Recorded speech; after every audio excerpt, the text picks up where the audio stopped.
코로나19 상황 속에서 치러진 이번 총선에서 여당이 압도적인 승리를 거뒀습니다. 180석, 국회 전체 의석의 5분의 3을 차지하는 슈퍼 여당이 탄생하게 된 건데요. 네, 반면 최악의 참패를 거둔 통합당은 혼란에 빠져들 것으로 보입니다. 오늘 이 시간 최창렬 용인대 통일대학원 원장, 이경수 전 새누리당 부대변인 두 분과 함께 총선 결과 살펴보도록 하겠습니다. 안녕하십니까? 안녕하세요. 안녕하십니까? 네. 네, 21대 총선이 이제 모두 마무리가 됐고요. 전해드린 것처럼 슈퍼 여당이 탄생을 했고 통합당은 참패를 했습니다. 먼저 민심이 여당에 이렇게 힘을 실어준 이유 어디에 있다고 보셨는지요? 일단 두 가지인 것 같아요. 일단 코로나19에 대한 대응. 이 코로나19라는 게 어쨌든 외부로부터의 적이거든요. 네. 그러니까 이제 국난이라고 볼 수가 있는 거죠. 재난. 이런 것들 외부로부터의 적에 대해서는 어쨌든 국민들이 정부를 지원해야 되겠다 이런 게 굉장히 강했던 것 같아요. 그리고 또 코로나19에 대해서 정부의 대응이 초기엔 좀 미숙한 면이 있었는데 뭐 외신도 많이 전했습니다만 우리 정부가 상당히 그래도 효율적으로 대응했다 이런 평가가 지배적이었어요. 그런 부분에 대한 평가도 같이 곁들여진 거고 그 민주당의 승리란 측면과 또 다른 측면에서 볼 때는 통합당의 괴멸적 참패다. 괴멸이라는 표현을 써야 될 것 같아요. 전체 의석이 180대 103석이에요. 이건 뭐 상상을 초월하는 그야말로 민주화 이전 뭐 얘기할 필요가 없고 민주화 이후에 한 번도 있지 않았던 일이에요. 전무후무한 이런 일이기 때문에 이걸 단순하게 코로나19 가지고만 설명하기 좀 어렵다. 코로나19라는 변수가 모든 걸 빨아들이는 블랙홀이 됐습니다만 그거 하나 가지고 이런 의석이 나올 수가 없다고 생각합니다. 네. 기본적으로 뭐 이제 잠시 후에 또 말씀을 나눌지 모르겠는데 통합당이 보여줬던 그런 어떤 대단히 수구적이고 냉전적이고 이런 모습들, 그러니까 통합당 이전에 자유한국당이 보여줬던 그 자유한국당은 항상 그 프레임이 좌파 사회주의, 좌파 독재 프레임이었어요. 그런 것들에 대한 중도층의 어떤 이반, 통합 과정에서 그리고 또 바른미래당 그 새로운 보수당이었죠. 새로운 보수당과 자유한국당의 어떤 유기적인 결합이랄까, 화학적 결합도 되지 않았고, 이른바 탄핵에 대한, 저는 항상 주장하는 게 탄핵에 대해서 국민들이 뭔가를 요구했던 거예요. 입장을 표명을 요구했는데 황교안 대표가 그때 대표 경선 때 토론에서 했던 얘기가 세모다 이런 얘기를 했거든요. 탄핵에 대해서 입장이 없다. 그러니까 과거에 대해서 분열로가 만들고 그건 과거에 대한 분열이 아닌 거거든요. 역사의 하나의 큰 이정표를 분명히 입장을 정리하고 가야 되는 거거든요. 그게 없었다. 그러니까 이런 것들이 같이 맞물리면서 이런 괴멸적인 참패 그리고 압승이 온 것이 아니냐 이렇게 생각을 합니다. 기본적으로. 네, 뭐 코로나19라는 변수 또 자유한국당부터 시작한 보수에 대한 좀 국민들의 피로도 이 부분을 두 가지를 꼽아주셨는데 부대변인께서는 어떻게 좀 분석을 하셨습니까? 저도 뭐 최 교수님 분석과 크게 뭐 맥락이 다르지는 않습니다. 일단 그 이번 코로나 사태는 사실은 하나의 뭐 전염병을 넘어서 이 코로나19 사태가 끝나게 되면은 아마 해외 외신에서도 늘 지금 끊임없이 보도가 되듯이 1930년 세계 대공황하고 거의 맞물릴 정도의 엄청난 경제적 위기가 전 세계적으로 닥칠 것이다.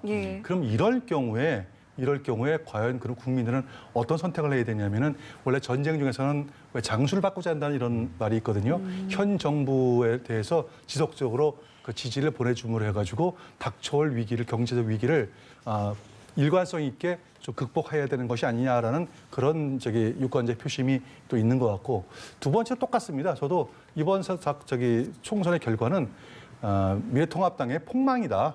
저도 똑같은 생각이고요. 그 이유는 지금 20대, 30대, 40대, 50대까지 접어들면서 과거의 반공교육으로는 더 이상 이들을 설득할 수 있는 근거가 굉장히 빈약해요. 물론 아직까지 남북한이 적대적 관계를 형성을 하고 있습니다만 적대 관계 형성하고 있는 거하고 내부에서 경쟁자에 대해 가지고 예를 들어 가지고 마치 흔히 표현으로 빨갱이론 이런 식으로 몰고 가는 거는 이미 20, 30, 40대 애들한테 더 이상 그 논리는 안 맥힌다는 거죠. 그들은 이미 민주화 이후에 그다음에 풍요를 겪은 세대들이거든요. 그러니까 이들에게 빨갱이론을 갖다 지속적으로 주입하는 건 안 맞다. 차라리 보수가 갖고 있는 전형적인 장점이 있습니다. 예를 들어 자유민주주의, 시장경제 여기에 기반한 경제 문제 그다음에 여기에 기반한 어떤 정치적인 아젠다 개발 이것들을 집중적으로 얘기를 했어야 했는데 오히려 거꾸로 그것보다는 전혀 좀 극단적인 표현들이 나왔고 그다음에 탄핵 이후에 예를 들어가지고 광장에서 보여줬던 좀 지나치다는 투쟁, 일변도 예. 이런 것들 국민들이 볼 때 보수의 품격은 어디 갔는지 보수가 과연 국민들한테 현재를 주는 거냐 미래를 주는 거냐 할 때 예. 미래를 보여주지 못했거든요. 여기에서 아마 국민들이 상당히 실망했다. 그것이 이번 표심에 나타났다. 전 이렇게 보고 있습니다. 예. 네. 그 결과가 절대 의석으로 불리는 180석을 여당이 가져간 거 아니겠습니까? 때문에 이제 여당은 정부 개혁 과제들에 당연히 속도를 낼 수밖에 없을 것 같은데 어떤 것들에 좀 집중을 할 거라고 우선 보시는지. 당장 이제 그 코로나19로 빚어진 재난 이 부분을 이제 해소해 나가야 되는 거니까 긴급 재난지원금 이 부분에 대해서 일단 손을 쓸 거예요. 우선 그게 가장 시급합니다. 20대 국회의 임기가 5월 29일까지거든요. 아직 임기가 있어요. 20대 국회가 마무리를 잘 해야 되는 것이고, 네. 그러니까 자연스럽게 추경 2차 추경 이 부분을 잘 이제 여야가 합의해서 해 나가야 되겠죠. 그리고 나서 뭐 검찰 개혁이나 이런 부분들은 좀 개헌한 다음에 그리고 공수처 같은 경우는 이미 7월 달에 열게 돼 있는 것이고 검찰 개혁 얘기들을 많이 하는데 검찰 개혁을 국회가 하는 건 아니거든요. 검찰 개혁은 지금 검경 수사권 조정, 검찰청법 개정안 이런 게 이미 통과가 됐고 고위공직자범죄수사처법 이미 제정이 됐고 말이죠. 예. 단지 이제 정부에서 할 수 있는 여러 가지 보완 작업들이 있죠. 그런 것들을 하는 것이기 때문에 이 거대 여당이 된 것과 검찰 개혁을 과도하게 연결시키는 건 좀 낫지 않는다고 생각해요. 그거는 어떤 면에서 볼 때 검찰 개혁과 이번에 그 거대 여당의 탄생을 연결시키는 거는 뭔가 정부가 다수의 의석을 가지고 검찰을 압박한다는 그런 프레임이 될 수 있기 때문에 그건 저는 썩 좋은 프레임은 아닌 것 같아요. 야당적 시각인 것 같고. 저는 그래서 일단 경제를 회복하는 것. 아까 뭐 1930년대 말씀하신 것처럼 그게 일단 이제 입법권까지 장악한 현재 집권 세력이 할 일이다. 이렇게 생각합니다. 네. 어쨌든 뭐 180석이라는 굉장히 많은 자리를 차지한 만큼 여당으로서는 그 자리에 대한 무거운 책임감을 느껴야 할 것으로 보이는데 민주당이 앞으로 이제 다음 달에 꾸려지는 새로운 국회에서 어떤 모습을 보일 거라고 좀 예상을 하십니까?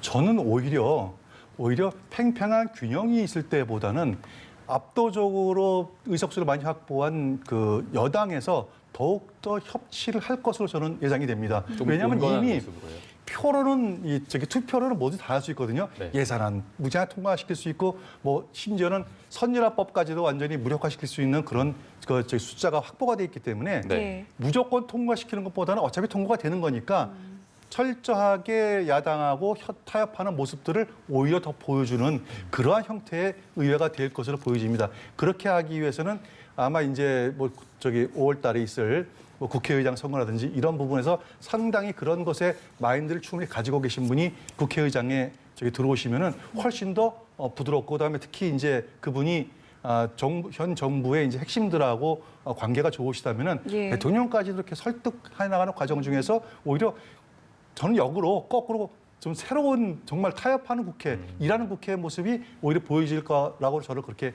기대를 해보고 있습니다. 예. 네. 자, 그렇다면은 통합당은 어떻게 해야 되는 걸까요? 당장 지도부도 지금 공백인 상황이고요. 그렇습니다. 지금 뭐 당 대표부터 시작해서 심지어는 그 당내 서열 2위라고 할 수 있는 원내대표인 심재철 원내대표까지 낙선을 했고 그다음에 잠재적인 대선 주자들이 모두 다 지금 낙선한 상태거든요. 오세훈 후보, 그다음에 나경원 후보 의원까지 전부 다 낙선해서 사실은 어떻게 보면 이 지도부의 멘붕 상태가 지금 빠져 있는데 저는 이럴 때일수록 통합당 같은 경우에는 새로운 뭐 정말 당을 해체한다는 그런 심정에서 새로운 인물들을 끊임없이 수혈을 해나가고 그다음에 이제는 더 이상 뭐 그냥 우리가 흔히 말하는 명망가 위주보다는 정말 젊고 그다음 새로운 아이디어를 통해 가지고 국민들한테 신선하다 하는 그런 형태의 리더십이 갖춰질 이제 기반이 오히려 거꾸로 돼 있다. 그래서 위기는 기회다. 그렇기 때문에 오히려 예를 들어 가지고 우리가 흔히 늘 부러워하지 않습니까? 왜 우리나라는 프랑스의 마크롱 같은 사람이 안 나올까? 왜 우리는 영국의 존슨 총리 같은 사람이 안 나올까? 왜 우리는 오바마 같은 대통령이 안 나올까? 그걸 왜 안 나온다 하지 말고 이렇게 정말 폭망했을 때 그와 같은 리더십을 발휘하지 못했던 새로운 리더십이 나올 때 이때가 아마 곧 위기가 기회가 될 것으로 저는 그렇게 보고 이 있습니다. 리더십이 나오면 다행인데 지금 네. 리더십의 부재 상태란 말이에요. 리더십의 공백이기 때문에 네. 사실 리더십이라는 게 갑자기 땅에서 솟는 것도 아니고 하늘에서 떨어지는 것도 아니잖아요. 새로운 인물이라 하더라도. 네. 저는 그래서 일단 이렇게 완벽하게 졌기 때문에 그 김세현 의원이 불출마 선언하면서 뭐라고 그랬어요. 당이 해체돼야 된다 이런 얘기를 했었잖아요. 네네. 사실 어떤 면에서 볼 때 좀 과격한 표현입니다만 국민들은 통합당에 대한 응징을 한 거예요. 이거는. 징벌적 응징을 한 거죠. 이렇게 의석이 나올 수가 없는 거거든요. 네. 박빙을 다 예상했던 거 아닌가. 물론 박빙으로 승패가 갈린 적이 굉장히 많아요. 지금 1000표 내외, 3000표 내외 많은데 어쨌든 결과로는 이건 예상을 못했던 결과란 말이에요. 이번에도 결국은 국민들은 이른바 이 평가하고 예측하는 사람들의 예측을 완전히 빗나가게 했어요. 그 얘기는 뭐냐면은 통합당이 보여줬던 그 우파란, 이른바 자유우파란 애매모호한 개념. 이제 거기서 벗어날 때가 됐어요. 이른바 아스팔트 우파, 아스팔트 보수. 그 아스팔트 보수, 아스팔트 우파라는 게 대단히 냉전적이에요. 그리고 태극기 세력이란 분들. 그걸 지적 안 할 수가 없어요. 그 부분을 해소하지 못하면 절대 다음 대선 못 이깁니다. 네. 단정적으로 얘기하는데. 전제는 물론 달았습니다만. 그러니까 그 보수 세력이 보수 세력인, 그건 보수가 아닌 거예요. 수구적인 거. 문재인 하야해라. 박근혜 석방해라. 이건 보수가 있습니까? 보수가 아니에요. 왜곡되고 잘못된 인식을 가진 분들과 뭔가 기대하고 선을 긋지 못했던 그 결과 국민들이 응징한 거예요. 그러니까 보수가 새로 태어나려면 새로운 리더십도 중요합니다만 보수와 진보는 무엇인지 이럴 땐 보수와 진보보다 더 진보적이어야 되는 거예요. 메르켈 총리도 원래 보수 출신이에요. 얼마나 진보적인 정책을 합니까? 우리나라 보수는 완전히 보수의 잘못된 프레임에 딱 갇혀 있어요. 그것을 벗어나지 못하면 예. 아무리 새로운 인물 나와 본들 민심은 여전히 싸늘하게 본다는 거예요. 중도층, 중원 이걸 의식하지 못하고 자꾸 핵심 지지층, 강성 보수 이쪽만 의식하다 보니까 자꾸 놓치는 거예요. 그 결과가 이러한 최악의 결과로 통합당의 입장에서 나타났기 때문에 보수가 어느 정도 균형을 잡아야지 이게 건강한 견제와 균형이 이루어지는 거거든요. 네. 이렇게 되면 진보에게도 안 좋은 거예요. 그래서 한국 정치 발전과 퇴행적 정치를 막기 위해서라도 예. 보수가 진짜 이제 황골탈퇴해라. 황골탈퇴 하도 해가지고 뭐 깎을 뼈가 없다는 말도 하고 그러는데 진정하게 뼈를 안 깎은 거예요.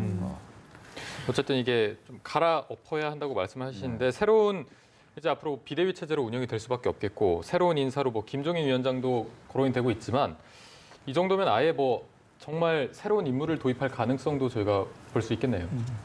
예, 글자가 비대위는 시국에 벌어지는 임시 지도부이기 때문에 그 지도부가 누구일지는 크게 의미가 없습니다. 그래서 저는 항상 얘기하는 게 이제 미래통합당의 가장 커다란 문제가 바로 명망가 위주 중심으로 엘리트 충원이 되어 와서 역대로. 네. 그러니까 항상 이런 문제가 발생하는 거거든요.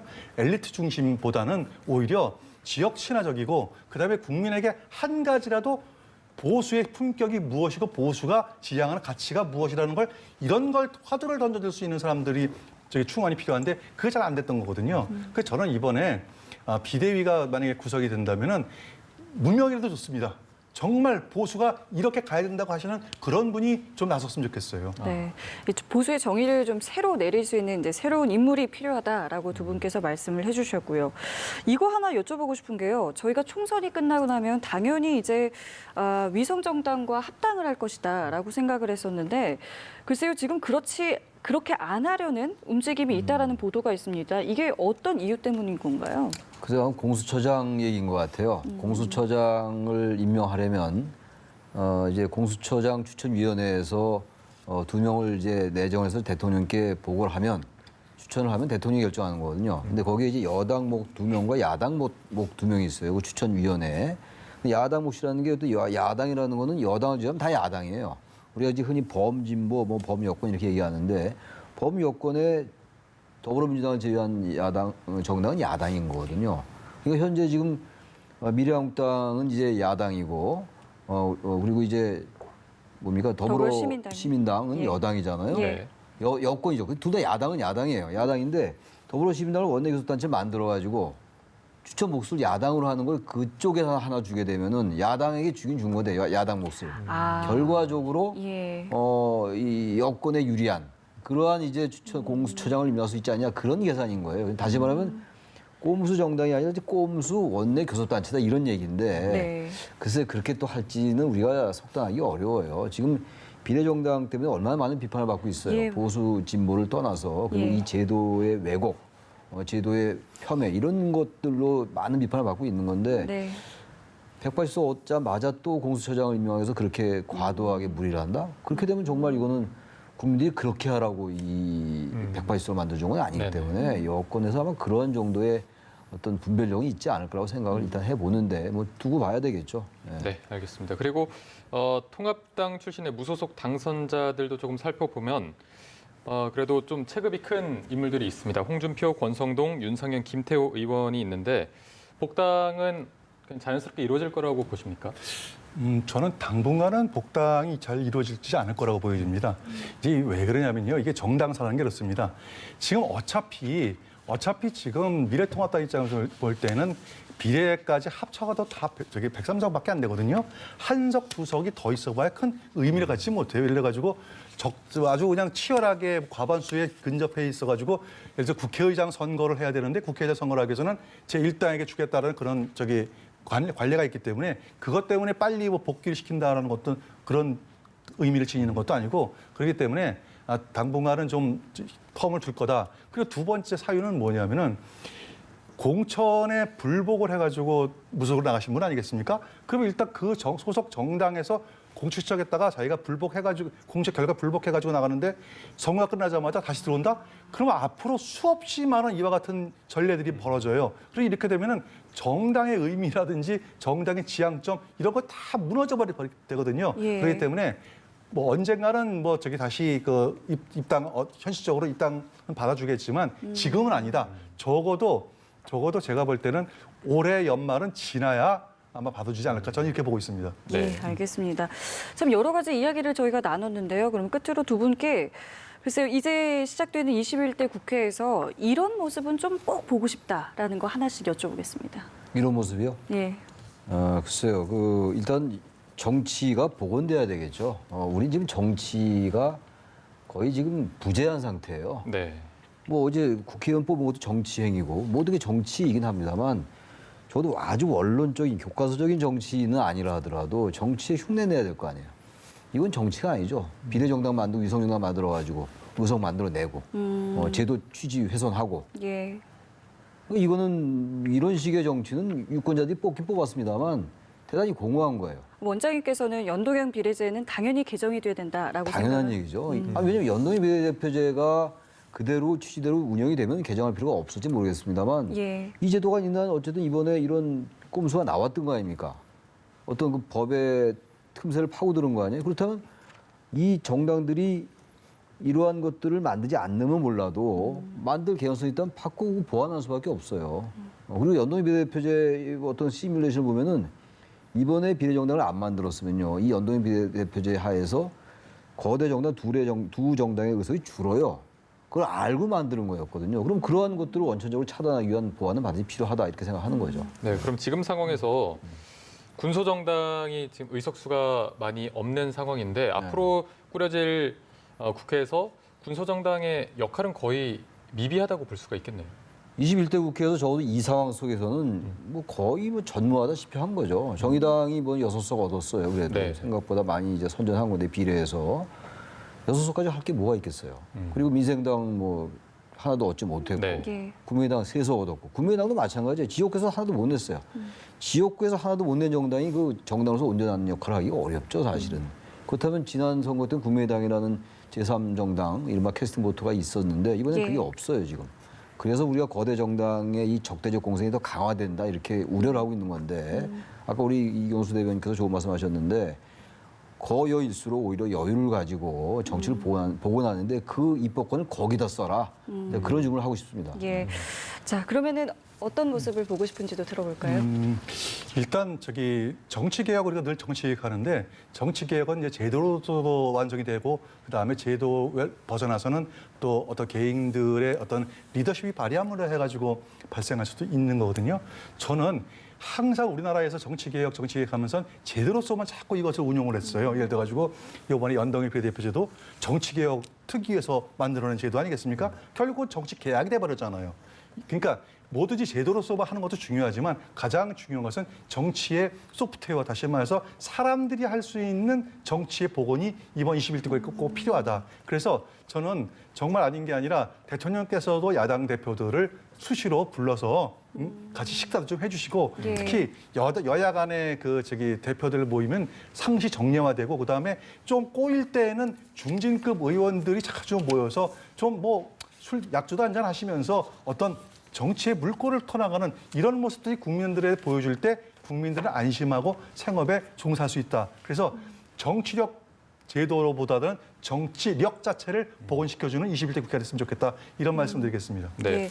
끝으로 하나만 좀 짧게 좀 여쭤보면은 아까 이제 국회의장에 대한 어떤 기대감도 살짝 보여주셨거든요. 지금 마찬가지로 정치의 소프트웨어의 복원도 이야기를 해주셨는데 좀 주목하는 인물이 있으신지요? 저는 일단 국회의장은 선수가 일단 가장 중요하죠. 아무래도 선수가 이제 높을수록 의장 될 확률이 높고 그다음에 정치를 좀 제대로 아시는 분이 좀 필요한데 그런 차원에서는 두 개가 다 되고 그다음에 요번에 특히 뭐 동서로 완전히 갈라져 있으니까 예. 극심한 지역주의가 발생했는데 그래서 좀 중도적 중간지대에 계시는 분 하면은 저는 대전의 박병석 의원님 정도가 제일 유력하지 않을까 저는 이렇게 전망하고 있습니다. 예, 네. 유력할 것이다라고 전망까지 해주셨습니다. 자, 저희 두 분 말씀은 오늘 여기서 마무리 짓도록 하겠습니다. 네, 오늘 말씀 고맙습니다. 네, 고맙습니다. 고맙습니다. 예.